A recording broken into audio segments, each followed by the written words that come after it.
What Jesus did on Wednesday of Holy Week is not recorded in the Bible. Scholars speculate that he spent the day in Bethany. People often say, "I've got a lot on my mind." Imagine how true that statement would have been for Jesus on a Holy Wednesday. The most obvious conclusion was that Jesus needed a day of prayer and relaxation to prepare himself for what was ahead. What did that look like? It's very hard to say. The main reason is because ideas like fun and even relaxation are relatively modern. The word relaxation was never used until 1548. The earliest recorded use of the word fun is from 1699, and the word leisure wasn't used until 1,000 years after Jesus died. Relaxation, fun, and leisure are fairly new concepts.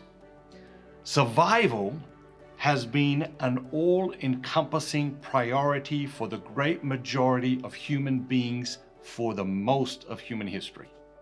Still, we know that children of Jesus' time played hide and seek.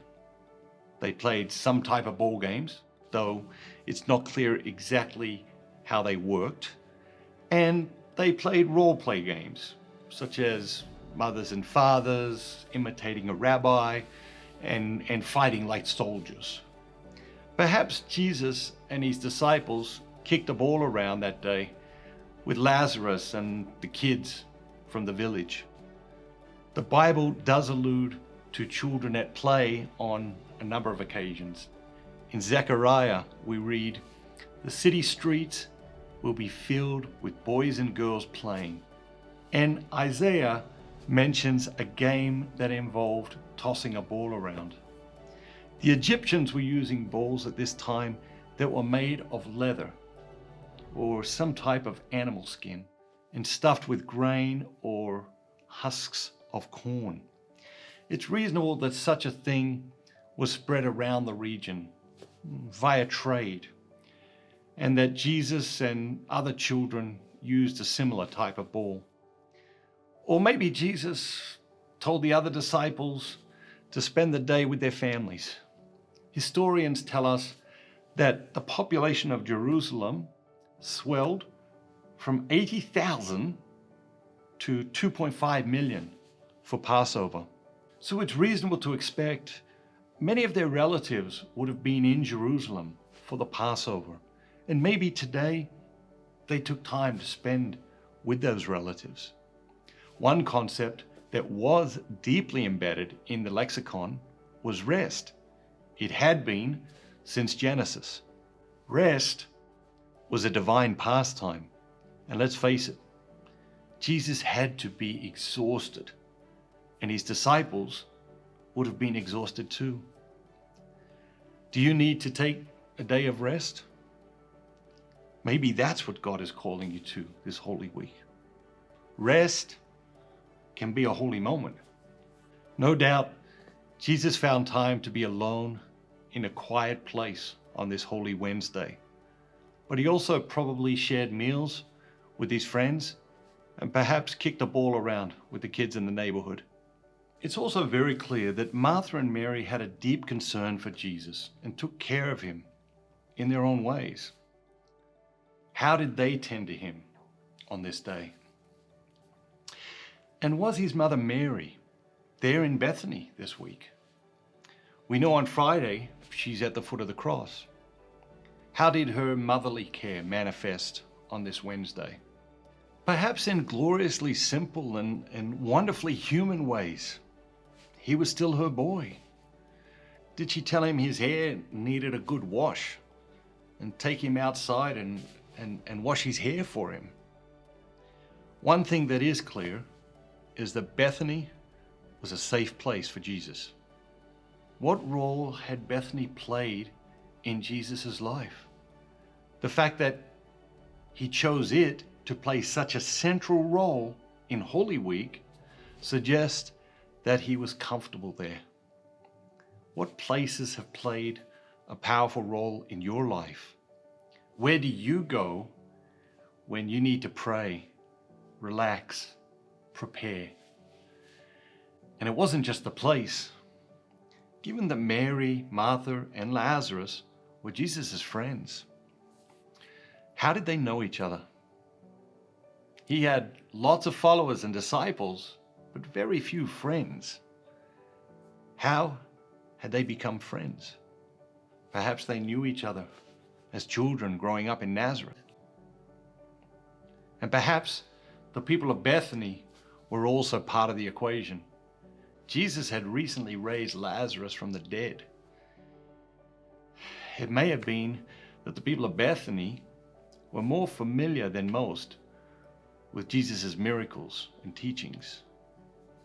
Perhaps Jesus had spent enough time around Bethany for the people to start to care about him as a person. Who are the people you choose to be around when you are dealing with a stressful situation? For Jewish people everywhere, this would have been a busy day. They would have been scurrying about making preparations for the Passover. Maybe Martha's old resentment about Mary not helping had resurfaced. Or perhaps both Martha and Mary had grown to a new understanding of their need for both the active and the contemplative aspects of life. And while Jesus was immersed in the normalcy of Bethany, on the other side of town, Judas was making a deal with Jesus' enemies. We read in the scriptures, then one of the 12, who was called Judas Iscariot, went to the chief priests and said, "What will you give me if I deliver him to you?" And they paid him 30 pieces of silver.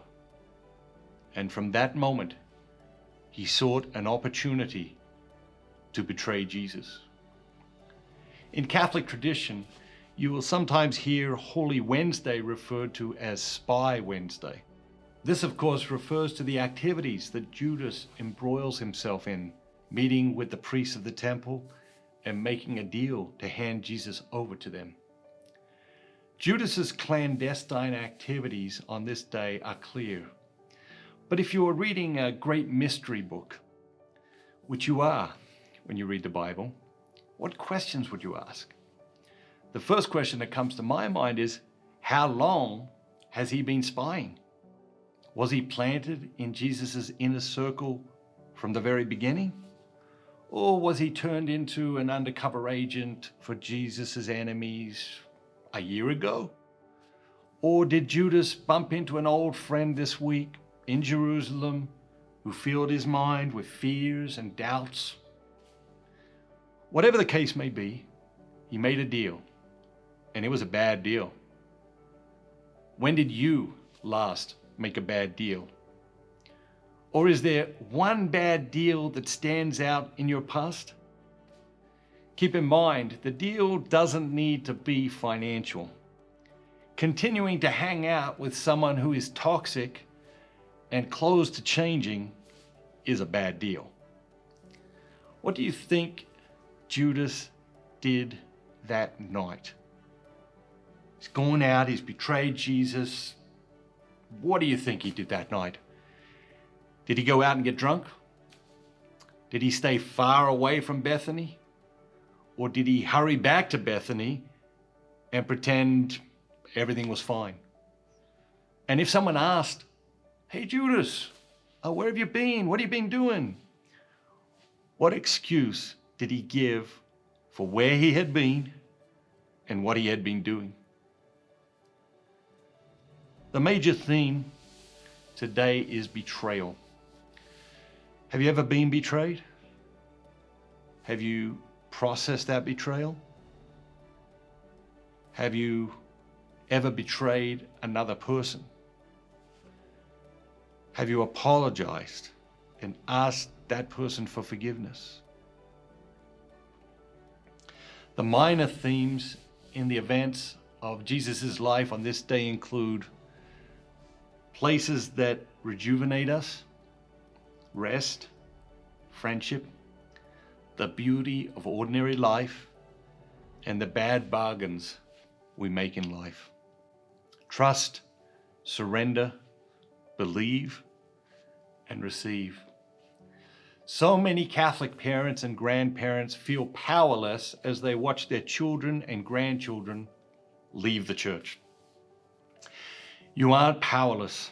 Today, do something bold to ensure that your children and grandchildren don't lose their faith. Give them a membership in the International Society of the Eucharist. Every 3 months, we will send them a package teaching them about the genius of Catholicism and the true presence of Jesus in the Eucharist. It will include booklets and medals, prayer books and prayer cards, and lots of other surprises, all designed to ingrain a love and devotion of the Eucharist. There's no better way to help them build a lifelong relationship with Jesus in the Eucharist. Remember, those who believe don't leave. Click the button below to learn more today. Jesus, I believe that you are truly present in the most holy sacrament of the Eucharist. Every day, I long For more of you. I love you above all things. and I desire to receive you into my soul. since I cannot receive you sacramentally at this moment. I invite you to come and dwell in my heart. May this spiritual communion Increase my desire. For the Eucharist. You are the healer of my soul. Take the blindness from my eyes, The deafness from my ears. The darkness from my mind. And the hardness from my heart. fill me with the grace, wisdom, And courage. To do your will in all things. my Lord and my God. Draw me close to you. nearer than ever before. Amen. Consecrate America to the Eucharist. Bye-bye. Have a great day. Have a great day. Have a great day.